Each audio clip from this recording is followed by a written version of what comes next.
Сайн уу? За миний шинэ бичлэг тавтай морил энэ удаагийн бичлэгээрээ би өөрийнхөө сувагт нэгэн төрөл жанрын бичлэгийг хийж эхлүүлэх гэж байна. За тэр нь юу байх вэ гэхлээр товчхондоо болвол би англи хэл дээр бичлэг үзээд тэрийгэ өөрийнхөө ойлгосноор монголоор ярьдаг ийм бичлэг хийж эхлэх гэж байгаа. За яагаад юу энэ санаа гарч ирсэн гэхлээр би ер нь бол ном уншихыг дэмждэг. Гэхдээ нэмээд подкаст ч юм уу те эсвэл YouTube дээр байдаг гой юм бичлэгүүдийг үзхийг бас нэлээ хичээдэг байхгүй юу?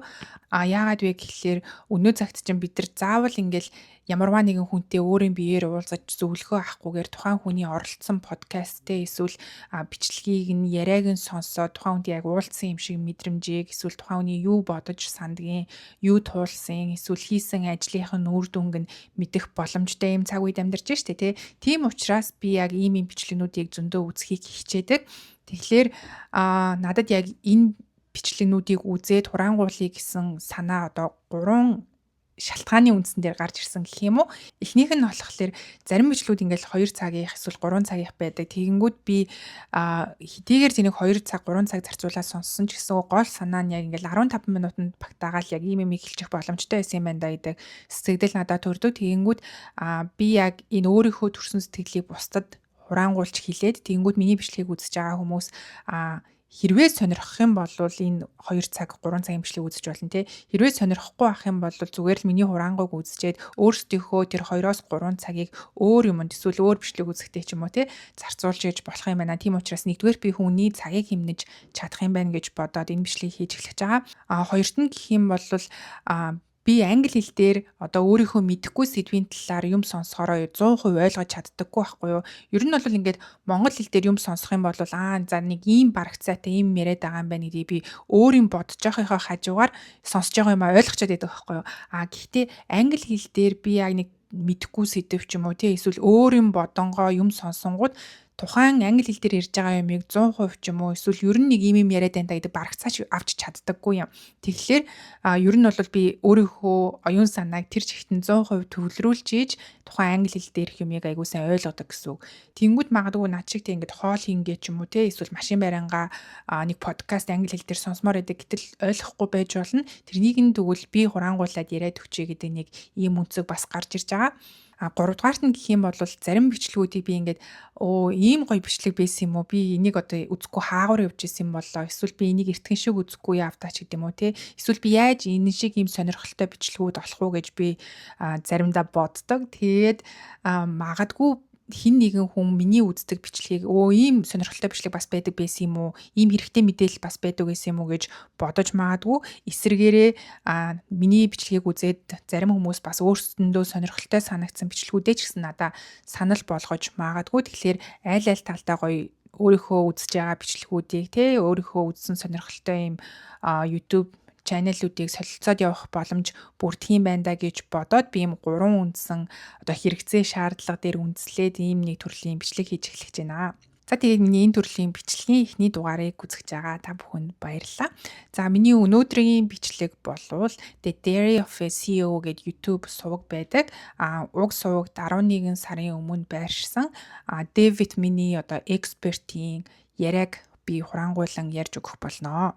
За энэ бичлэгэн дээр дурддах бүх зүйлс болохоор яг бодит судалгаан дээр үндэслэж гарсан юм үр дүнгууд байгаа. Ердөөсөө тухайн Дэвид миний эксперт санаанаасаа зохиогоод хэлсэн юм байхгүй. Тэр хүн болохоор бүгдийн тэдэн онд хийгдсэн энэ судалгаан дээр үндэслээд ийм үр дүн гарсан гэж дурддаг. Тэгээ бичлэгэн дээрээ болохоор мэдээж тэрнийхээ зургийг нь харуулдаг. Гэхдээ би шууд их хуваас нь хуулбарлахгүй яг өөрийнхөө ойлгож байгаагаар ярьж байгаа учраас тэдрийг харуулахгүй явчих. Хэрвээ та үнэхээр их сурвалжийг нь хармаар байгаа бол нөгөө судалгааны ажилтай нь бол танилцах боломжтой байгаа шүү. За би скрипт бэлтсэн байгаа тэрийг уншаад ингээд яриад явчих. За энэхүү Дэвид миний экспертийг болохоор доктор Рожер гэж нэрлэдэг. Би цаашаа эмч гэд яриад явчих. Энэ хүн болохоор дотрын эмчилгээ, уушигны өвчин, эрчим тэмчилгээ болон нойрны анагаах ухааны чиглэлээр дэлхийд тэргүүлэх эмчин байна. За тэгээд энэ яриа болохоор эмчээс за бидэнд байдаг боловч бид байдагт нэг их талархаад байдаггүй зүйл юу вэ гэж асууснаар эхэлдэг байгаа. Эмч хариулахдаа болохоор бид урт наслах, эрүүл амьдрахад тус болох бүх чухал зүйлсийг нэг дор ингээ багцлаад авч үзэх юм бол үүнийг эрүүл мэндийн 8 тулгуур багна гэж нэрлэж болно гэж хэлдэг. Энэ 8 тулгуур багныг ярихаас өмнө эмч нэг зүйлийг онцолдог. Тэр нь юу вэ гэвэл хүмүүс ихэвчлэн өвдсөн хойноо л эмчилгээ хайдаг. Гэтэл хамгийн үр дүнтэй арга бол анханасаа эд эрхтнүүдээ эрүүл байлгахын төлөө хичээх явдал юм гэж хэлдэг. Яагаад гэвэл бид нар ингээд өвдөнгүүт л ийм уудаг штэ тий. Гэтэ бидний тэр ууж байгаа юмд ямарваа нэгэн байдлаар гаж нөлөө байдаг юм байна. Үүнийг эмч яг жишээн дээр тайлбарладаг. Тэр нь юу вэ гэхээр тархинд цус харавсан хүнд бүлэн задлагч юм хүчтэй эм өгдөг юм байна. Гэхдээ энэ эм нь тархийг хамгаалж амь арвах ч гэсэн нөгөө талаасаа цус алдалт үүсгэх ийм эрсдлийг бас дагуулдаг юм байна. Энэ жишээний гол санаа нь болохоор нэг эрхтнийг аврахын тулд нөгөө эрхтэнд хор хөнөөл учруулж болцсошгүй. Тиймээс өвдсөн хойноо биш өвдөхөөсөө өмнө эд эрхтнүүдэд хайрлаж хамгаалах нь хамгийн чухал юм гэсэн санааг энэ жишээгээр хэлдэг. За ингээд түрүүн хэлсэн эрүүл мэндийн 8 тулгуур багнаа товч танилцуулъя. Энд гэхдээ нэг зүйлийг хэлэх нь зөв бах. Энэ 8 зүйлийг би 1, 2 дугаарт 3 дугаарт гээд дурдаж явна. Гэхдээ энэ одоо дугаарлалтанд чухлын ирэмб бол байхгүй шүү. Би зүгээр ингээд энэ хүний ярьсны дагуу 1 дугаарт 2 дугаарт гээд дугаарлаад явчихсан байгаа. За хамгийн ихний зүйл болвол хоолт хижээл байна. Энэ нь бол бидний бие махбод тэгээ сэтгэл зүй сайн сайхан байдал нөлөөтэй болохыг угаасаа олон судалгаагаар нотлоод батлаад явж байгаа. Бид нар хоолоо зөв зохистой идэх ёстой. Тэгээ одоо хүн болгон мэддэг болсон цаг байгаа. Тэгэхээр үнээс илүүг яриад явах ингээд товч дурдаад өнгөрөө. Хоёр дахь зүйл бол дасгал хөдөлгөөн байгаа. Дасгал хөдөлгөөн ч гэсэн ялгаагүй хоолтой ижил маш чухал зүйл гэдгийг бид нар мэдж байгаа. Тэр дундаа одоо булчингийн дасгал буюу одоо булчинтай байх нь ямар чухал юм бэ? Хөгшөрсөн хойно булчин ямар их хэрэгтэй юм бэ гэдгийг би бол сүүлийн үед маш сайн ойлгож байгаа. Тийм болохоор дасгал хийж одоо гоё биетэй байхаас илүүтэйгээр булчинтай байх ёстой юм байна гэдэг л ойлголтыг сүүлийн үед илүү аваад байгаа. За тэгээд дасгал нь зөвхөн хүний биеийг галбиржуулах бус цус харвалтаас сэргийлэх, сэтгэл готрлыг бууруулах, ерөнхий эрүүл мэндийг сайжруулах ач холбогдолтой. Тэгээд дасгал хийдэг хүний цус харвах эрсдэл хийдэггүй хүнийхтэй харьцуулахад 17-оос 27%-аар бага байдгаа гэсэн судалгааг бас эмч дурдж байсан. За эрүүл мэндийн 3 дахь тулгуур баг нь болохоор ус юм байна. Би эмч яг ус гэд хэлэнгүүт уудаг усны талаар бодож байсан аахгүй. Тэгсэн чинь эмч яг ингэж хэлсэн. Ус гэж хэлэнгүүт та нар уудаг усны талаар бодож байна уу гэд яг тэгж хэлж байсан. Тэгэхээр ер нь бол эмч ус уух нь бол чухал зөв. Гэхдээ усыг уухаас гадна талаасаа бидний хэрэгэлдэг ус чухал байдаг шүү гэдэг талаар дурдж өгдөг. Тэр нь юу вэ гэхлээр саавн, халуун байнанд орох эсвэл хүүтэн шүршүүр зэрэг нь болохоор дархлааг дэмждэг, дархлаанд нөлөөлдөг тийм чухал зүйлс байдаг юм байна. Дархлааны системийн төрмөл болон олмол гэсэн хоёр хэсэгтэй байдаг. Үүний дотор интерферон гэдэг молекул чухал үүргийг гүйцэтгэдэг юм байна л да. Энэ нь вирус үржих, тархахыг зогсоох дархлааны дохиог идэвхжүүлдэг юм байна.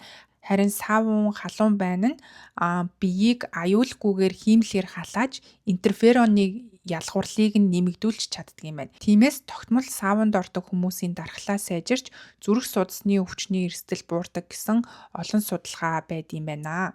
Сонирхолтой нь саавн болон хүүтэн шүршүүр хослуулах үед дархлаа бүрч их идэвхтэй болж судасны үйл ажиллагаа цагаан эсийн хөдөлгөөн нэмэгддэг гинэ.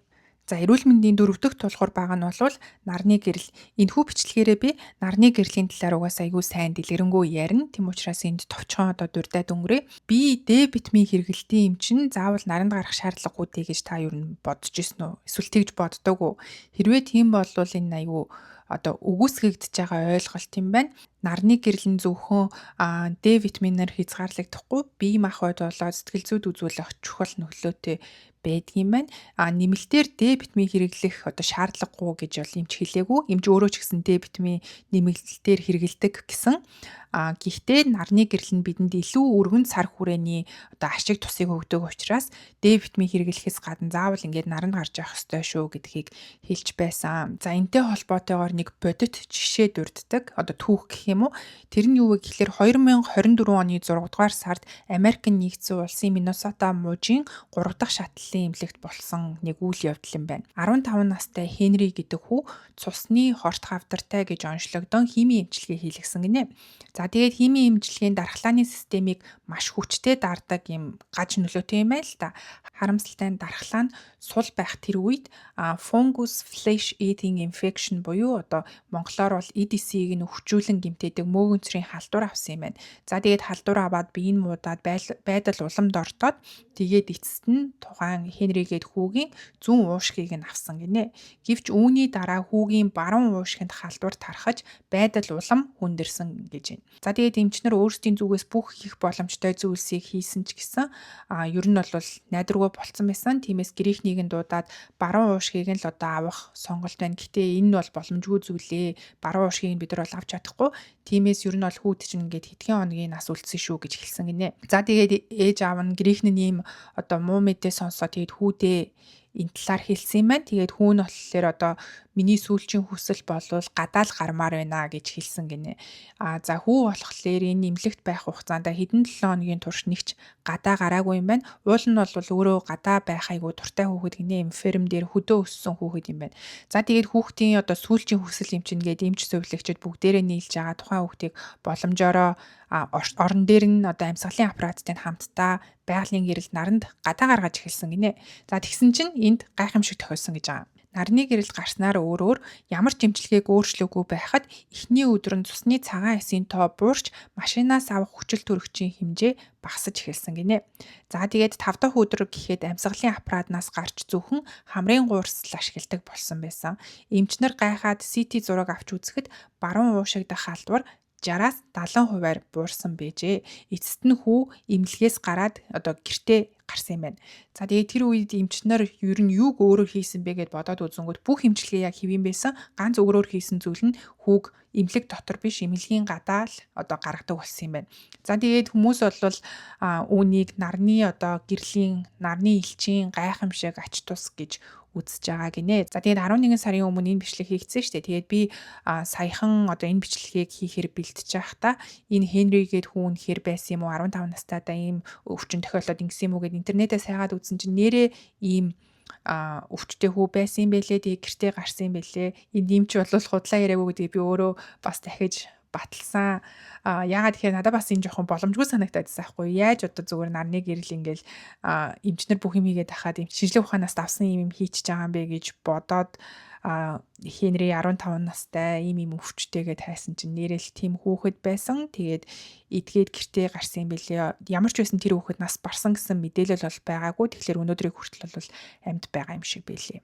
За тэгээд нэг юм гайхамшиг юм шиг нэг юм түүх байна.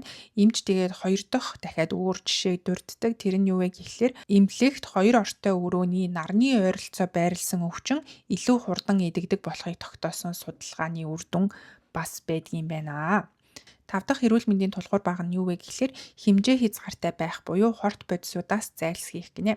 Хэрв та урт удаан эрүүл амьдрахыг хүсвэл зайлсхийх ёстой хорт бодисууд байдсан байна. Энгийн жишээ нь мэдээж нөгөө архи тамхи тий. Тэдраас зайлсхийх юм бол урт удаан насалж болно гэдгийг энд бол дурдсан.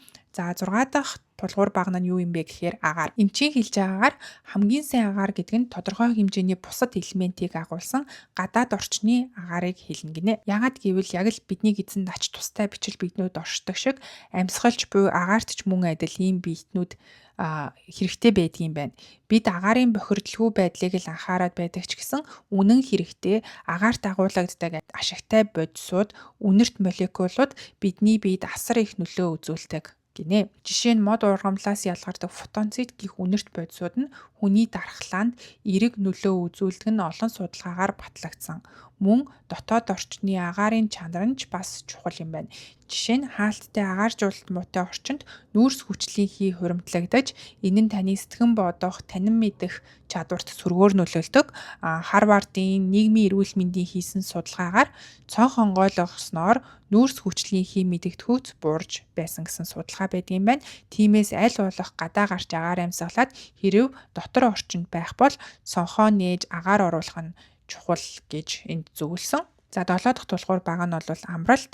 Үүнд өдөр бүр сайн унтаж амрах, амралтын өдрүүдээр утас имэйлээ шалгахгүй байх гэх зэргээр 7 хоног бүр тогтмол амралт авч байх хэрэгтэй гэж бол эмч амтсалсан.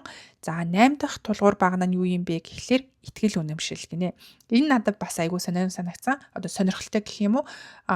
Ер нь бол сүүлийн үед одоо neuroscience дээр бүгдээрээ нэг итгэл үнэмшилтэй шашин шүтдэг байх одоо бясалгалч гэдэг юм уу тиймэрдүү юм яриад эхэлсэн л дээ. Гэхдээ энэ эмч бас надад тэгж хэлж байгаа нь айгүй сонирхолтой санагдсан байхгүй юу? Эмч хүн хэрнээ итгэл үнэмшлийн талаар ярьж байгаа нь сонирхолтой санагдсан гэх юм уу?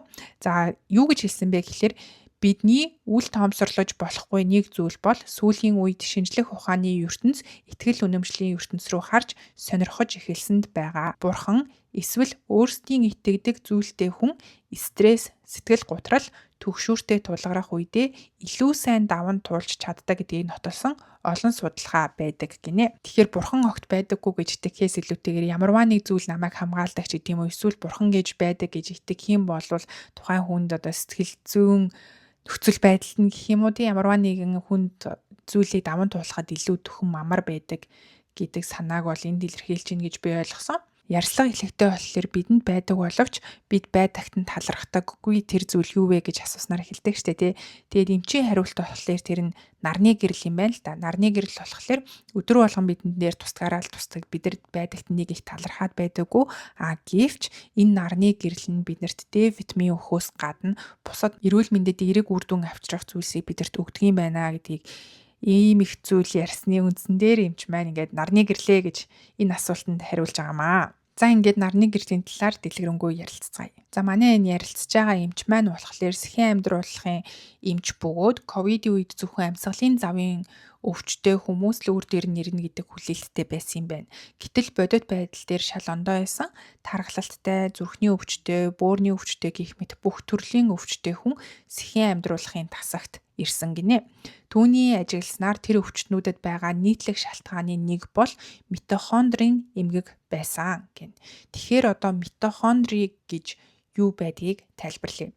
Насжилт буюу өндөр наслах хөгшрөлттэй холбоотой маш том сэдв бөгөөд одоо л эрдэм шинжилгээний төвшөнд хүчтэй яригдж эхэлж байгаа юм зүйл юм байна.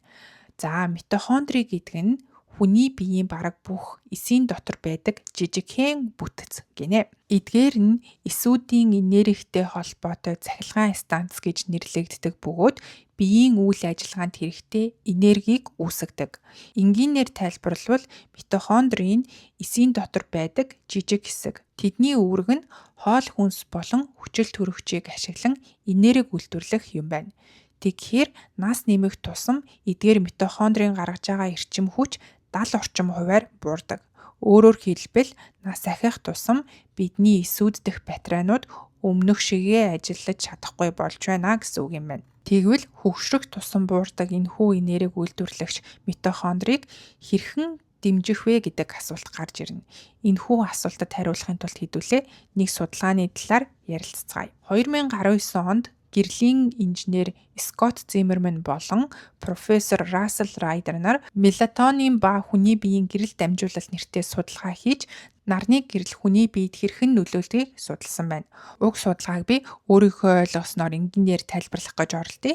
За тэгэхээр нарнаас маш олон төрлийн долгионы урттай туяа ялгарч байдаг. Жишээ нь нарны маш богино долгионы урттай туяа бол ультравиолет B буюу хит ягаан туяа нь хүний биед витамин D нийлэгжүүлдэг. Гэхдээ хүний биеийн гүн рүү нэвтэрч чаддаггүй. Энэ туяа нь зөвхөн хүний нүцгэн арьсан дээр туссанаар нийлэгждэг. Нэгсэндээ одоо би гадаа гараад наранд бие шарлаа штэ. Тэнгүүд миний нүүр одоо гараар бол D витаминыг өөртөө шингээж аавна, нийлэгжүүлнэ. Хувцас өмссөн хэсэг маань болохоор D витаминыг өөртөө нийлэгжүүлж авахгүй гэсэн үг. Харин нөгөө талд инфраред буюу хит улаан туяа гэж байгаа юм байна. Энэ хит улаан туяа нь урт долгионтой бөгөөд арсыг нэвтлэн гүн рүү нэвтрэх чадвартай юм байна. За миний ойлгосноор бол энэ улаан туяа нь энэ хувцсыг нэвтрээд одоо бидний бие рүү орж чаддаг. Гэхдээ D витамин нийлэгжүүлдэг тэр богино долгионы урттай туяа нь энэ хувцсыг нэвтлэх чадваргүй байдаг гэж ойлгосон. Судлаач Скотт Зиммерманы хэлснээр хит улаан туяа ойролцоогоор хүний биед 8 см-ийн гүнд хүрч чаддаг. Та өдөр нартайд гарч аллахаар таны биеийг нар ээж дулаан илж өгж байгаа нь ингээд мэдрэгддэг штэ тий. Энэ нь хит дулаан туяа зөвхөн арьсаар бус хувцсыг тань чөлөөтэй нэвтрэн арьсны гүндэх дулааны рецепторуудтай харьцагтай холбоотой юм байна. Уг улаан туяа нь эсийн митохондрид мелатонин хэмээх бодисыг үүсгэхэд чухал үүрэгтэй гэдэг нь судалгаагаар батлагдсан гинэ. За энд яригдж байгаа мелатонин нь бидний унтахын өмнө тархинаас ялгардаг мелатонин биш бөгөөд эсийн доторх митохондринуудад үүсдэг мелатонин юм байна. Нэгсэндээ одоо нойр хүрэхгүй байх юм бол мелатонинтай одоо им уу гэж им бичиж өгдөг штэ тий. Тэгэхээр тэр мелатонин биш, ондоо мелатонин юм биш үү. За энэ нь хүчтэй антиоксидант шинж чанартай бөгөөд митохондрийг хамгаалдаг гинэ. Тодорхойлбол митохондрийн их ачаалалтай ажиллах үед оксидатив стресс үүсдэг, харин митохондрийн дотор үүсдэг мелатонин нь энэхүү стрессийг сармагжуулж митохондрийг хамгаалах үүрэг гүйцэтгэдэг гэж ойлгож болно. Дүгнээд хэлэх юм бол хүний биед нарнаас орж байгаа хит улаан туяа нь митохондридах мелатоныг идэвхжүүлж бусад хид хідэн хүчин зүйлийг нэмэгдүүлдэг бөгөөд ингэснээр митохондрийн илүү их энерги үйлдвэрлэх чадвартай болт юм байна. За ингээд ковидын үеийн нөхцөл байдал руу эргэн очих юм бол митохондрийн бага энерги үйлдвэрлэдэг хүмүүс ковид тусвал илүү хүнд өвдөж нас барах эрсдэл өндөр байсан бол харин эсрэгээрээ митохондрийн их энерги үйлдвэрлэдэг хүмүүс харьцангуй бага эрсдэлтэй байсан гинэ. Тэгэхээр өдөр бүр 15 минутын нарны гэрэлд гарч байх нь митохондрийн үйл ажиллагааг идэвхжүүлж бие махбодын энергийн процессыг сэргээдэг гэж эмч хэлсэн. Гэхдээ нарны туяа нь улирлаас шалтгаалan өөрчлөгддөг. Жишээлх юм бол өвлийн улирал нар тэнгэрийн дор бага зэрэг нам байгаа үед ялангуяа англи зэрэг газар нутгуудад нарны туяа агаар мандлаар налуу орж өнгөрдөг учраас богино долгионтой буюу Д витамин нийлэгжүүлдэг хит ягаан туяа сайн дамждаггүй юм байна. Тиймээс бид өвлийн улирал нэмэлтээр Д витамин хэрэглэхэд илүүдэхгүй гэж эмчилсэн. Өвлийн улиралтай холбоотойгоор Америкийн нэгдсэн улсад хийгдсэн өөр нэгэн сонирхолтой судалгааг эмч бас дурдчихсан. Тэр нь юу вэ гэхлээр жил бүрийн өдөр хамгийн богинотой шөнө урттай өдрүүдийн дараах сарвад болох 12 нэгдүгээр сарвадад хамгийн олон хүн нас бардаг гэсэн тоо баримт байдгийн байна. Энэ нь зүрх судасны өвчин, бөөр, амьсгалын замын өвчин, уушигны өрөвсөл болон халдварт бус олон өвчний нас баралтын оргил үе нь нар хамгийн бага тусдаг үедээ давхцдаг гэдгийг харуулж байгаа юм байна. Зарим хүмүүс энэ үзэгдлийг одоо Крисмсийн баяраар буюу одоо зул сарын баяраар хүмүүс бөөнөрөө цуглараад тэгээд халдвар тараадагтай холбоотой гэж бас тайлбарладаг юм байна. Гэхдээ энэ таамаглалыг Австрали улс үгүйсгдэг гинэ. Австралчууд ч гэсэн ялгаагүй Крисмсийн баярыг чинь одоо 12 сарын 25-нд л тэмдэглэж байгаа шүү дээ. Гэтэл Австралид нас баралт 12 сар 1 саруудад хамгийн их байдаггүй. Хизээ хамгийн их байдаг вэ гэхлээр 6-аас 8 дугаар сарууд буюу Австралид өвлийн улирал тохиож байгаа энэ үеүүдэд нас баралт хамгийн их байдаг юм байна. Энэ нь бидэнд хүмүүсийн нас баралт нарнаас авах гэрлийн хэмжээтэй шууд холбоотой байх боломжтой гэдгийг харуулж байгаа юм байна. Энэ судалгаанаас товч дүгнэлт гаргах юм бол нарны гэрэл их байх, өдөр урт байх нь хүний биед эерэг нөлөөтэй гэдгийг харуулж байгаа юм байна. За тэгээ нарны туяаны ач холбогдлыг харуулсан бас нэгэн сонирхолтой судалгааг эмч ярьдаг. Ер нь бол энэ хүү бичлэгэн дээр маш олон судалгааны талаар ярьдаг. Тэр болгоно надад айгүй сонирхолтой байсан учраас би шүүж агаад бас илүү сонирхолтой байх юм болов гэсэн хэдийг нь бол энд ярьж байгаа. За жишээ нь гэх юм бол Швед улсад 1990-с 1992 онд 25-аас 64 насны 29 мянга орчим эмэгтэйг хамруулсан 20 жилийн урт судалгаагаар нарны гэрэлд бага өртдөг буюу нарнаас зайлсхийдэг хүмүүсийн нас баралтын түвшин нарны гэрэлд их өртдөг хүмүүстэй харьцуулахад 2 дахин өндөр байгааг тогтоосон юм байна. Мөн нарнаас идэвхтэй хамгаалдаг хүмүүс нарны гэрэлд их өртдөг хүмүүсээс дунджаар 0.6-аас 2.1 жилээр богино насалдаг байжээ. Судлаачид нарнаас зайлсхийх нь зүрх судасны болоод хорт хавдраас бусад шалтгаанд нас баралтыг нэмэгдүүлдэг бөгөөд энэ нь тамхи татахтай дүүцхүүц эрсдэл болохыг тогтоосон гинэ. За нэгсэндөө ингээд наранд гарахгүй байх нь тамхи татдаг хүнтэй ижилхэн л хор хөнөөлтэй гэсэн үг юм байна л та. За ингээд хэдүүлээ нарны ач тусын талаар бол аягүй сайн мэдээд авчлаа. Нарны гэрэлд гарч наранд бие шарах гэдэг юм уу тий одоо нарны тусгалыг өөртөө авч явах ёстой гэдгийг ойлгочлоо. Гэтэл тань дараах хэдэн асуултууд гарч ирж магадгүй. Нэгдүгээрт нарны туяа одоо арсны хор тавдар үүсгдэг штэ. Тим юм чин зүгээр юм уу гэдэг асуулт гарч ирж байгаа. Нөгөөтэйгүр тэнгэр одоо бүрхэг бол тий үүлтэй болвол наранд гарах хэрэг байна уу? Одоо нар бидний нүдэнд шууд харагдахгүй байгаа юм чинь гадаа гарах хэрэг байна уу гэдэг асуулт гарч ирж магадгүй. Эсвэл бүр хизээ яг нарны гэрэлд гарах юм бол тэр нүхэнд хэрэгтэй зөв цаг байх юм бэ гэж бас асуулт гарч ирж магадгүй. За би эдгээр асуултуудад одоо хариулъя. Их Британий дерматологист буюу одоо арсны эмч Ричард Веллерийн Их Британий 300,000 орчим хүний биобанк мэдээлэл тулгуурлан хийсэн судалгаанд хит ягаан туяа ихтэй орнуудад зүрх судасны өвчлөл 19%, хорт хавдар 12%-аар бага байсан гэсэн үр дүн гарсан юм байна.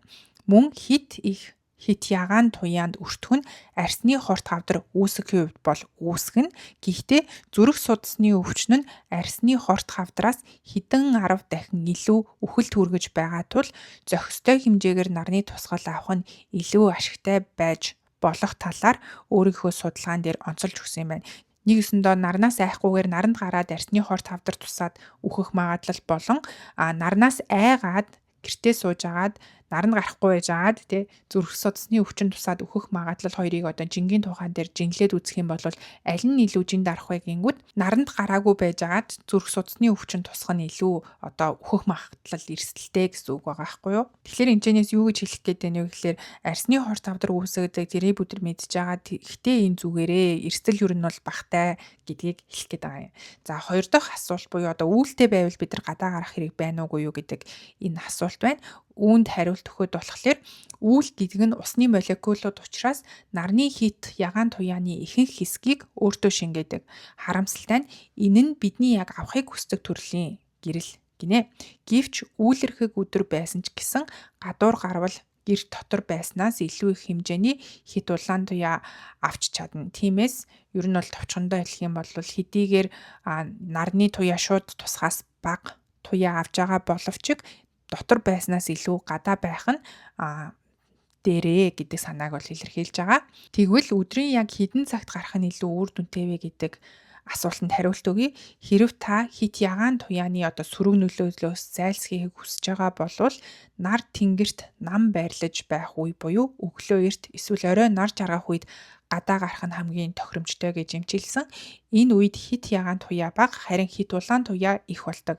Харин өдрийн 12 цагт буюу одоо нар тэнгэр дээр ихт дээрээс доошо тусж байгаа үед буюу одоо нар чинь хамгийн өндөрт байрлаж байгаа энэ үед хит улаан болон хит ягаан туяа аль нь хамгийн их орж ирд юм байна. За тэгээд өмнө хэлсэнчлэн те нарны хит ягаа хувцаар нэвтэрч чаддаггүй учраас хэрвээ та үнэхээр нарны гэрлээс айж байгаа байх юм бол хувцас өмсөөд нарнаас хамгаалах одоо малгай, бэли идрээ өмсөөд гадаа нарны гэрэлд алхаж болно. Тэгэх юм бол хэдийгээр та нарнаас Д витамин авахгүй ч гэсэн таны одоо энергийг үйлдвэрлэдэг тэр митохондри гэд байгаа зүйлийг чинь энэ нарны туяа өмссөн хувцсыг чинь нэвтлээд бие рүү чинь 8 см-ийн гүн хүртэл нэвтэрч ороод тэр митохондрийг дэмжиж өгөх боломжтой байх нэ. За тэгээд эмч болохоор нэг иймэрдүү судалгааны үр дүнгууд болон өөрийнхөө туршлага дээр үндэслээд нарны гэрлийн ач холбогдлын талаар бол маш дэлгэрэнгүй ярьдаг байгаа. За энэхүү бичлэгийг үзснээрээ миний ойлгож авсан хамгийн чухал зүйл бол нар биднэрт зөвхөн Д витаминыг илгэжүүлээд бидний сэтгэл санаанд эргээр нөлөөлөхөөс гадна бидний биеийн эсийн дотор байдаг митохондрийн мелатониныг идэвхжүүлж энерги тэтгэх, өвчний эрсдлийг бууруулах ийм хүч чадалтай юм байна гэдгийг бол мэдэж авлаа. За тэгээд энэ бичлэгийг ер нь бол би нэлээд хэдэн сарын өмнө үзсэн байсан. Тэгээ сая энэ бичлэгийг хийх зорилгоор дахиж үзээд дахиж хураангууллаад ярьж гэн. Тэгээд энэ бичлэгийг үзснээс хойш ер нь хэдэн сарын хугацаанд өнөөдрийг хүртэлтэй би байнгын ингээд нарны гэрэлд гарах тоолондоо энэ нарны туяа чинь надад зөвхөн Д витамин өгөхөөс гадна миний одоо ингээд хувцсаар нэвтрээд миний дулаан мэдэрж байгаа тэр хэсэг бүрт миний эс дотор байрладаг митохондрийн одоо мелатоныг идэвхжүүлж өгж байгаа штэ. Энэ одоо миний дархлааны эсийг сайжруулж байгаа, миний энерги үйлдвэрлэх тэр процессыг сайжруулж өгж байгаа гэж айгүй их одоо боддог болсон гэх юм уу. Тэгээд энэ бичлэгийг үзсэн та ч гэсэн өнөөдрөөс эхлээд нарны энергийг авах тутамдаа нарны энергийг мэдрэх бүртээ энэ нь танд ямар одоо сайн сайхан зүйлийг таны эрүүл мэндэд тач тустай зүйлийг өгж байгаа вэ гэдгийг та бас мэдрэх баха гэж бодож байна. За тэгээд миний анхны ийм шин төрлийн бичлэгийг үзсэнд баярлалаа. Тэгээд хэрвээ та дахиад намайг ийм төрлийн бичлэг үзээд энийг хурангуулнаад ирээд өргөөч гэж хүсэж явах юм бол миний энэ бичлэгний доор комент үлдээгээрэй. Би тэрийг нь хараад хэрвээ миний сонирхдаг төрлийн бичлэг байх юм бол үзээд гоё хурангуулад ярьж өгөх болно. Тэгээд нэг зүйлийг хэлхээ марцсан байна. Энэ бичлэг хэр болж ийн жоохон уршуу байна уу? Эсвэл хит богинохон байна уу? Та бүхэн өөрийнхөө саналыг хэлж болно шүү. Цоо шинээр эхлүүлж байгаа зүйл болохоор алдаа дутагдал байгаах. Тийм болохоор хэдүүлээ хамтдаа энийг сайжруулад явцгаая. Өөрсдийнхөө сэтгэлийг комент хэсэгт үлдээгээрэй. За баяртай.